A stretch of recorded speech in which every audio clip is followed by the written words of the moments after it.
So one of the things that we want to do is we want to use ideas that the children can develop that's realistic to do. Now, what we discovered in the past, and this happened accidentally when we were with my classroom one time up at the pool, is if you take a standard print, and this is a bunny rabbit from the last market day, and you do this, they'll float. And so they've got, on a typical infill, you've got a 20% infill with the standard settings. So you get a buoyancy that comes automatically with them. So there are a range of boats, and we've done entire lessons which have been entitled Will It Float, etc. Now, one thing to be aware of with regards to that is something like this, which is from Thingiverse. It's described as a boat benchy. It took about 3 hours to print. We won't check the balance on it, and we're going to put the balance on it up here.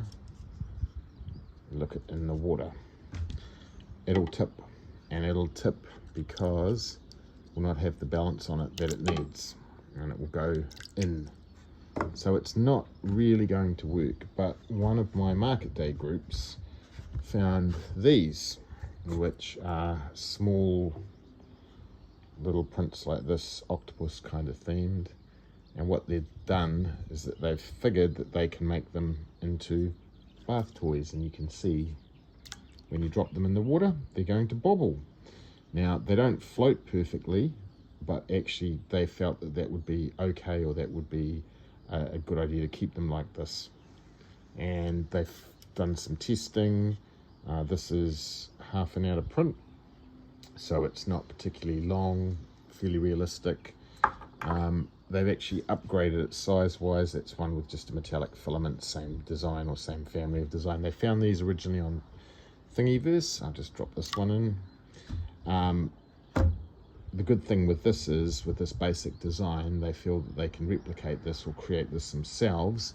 And one of the other things that we're looking for is we want that personalization, and they feel they can personalize these with some form of like perhaps the name on them, maybe initials for the person, something like that. They haven't decided on the filament yet, but they've got the idea. They feel that we know it'll float, that the design will be okay. We'll just put the other one in as well, and that is going to be their sort of focus. So that's a bath floating toys based around that.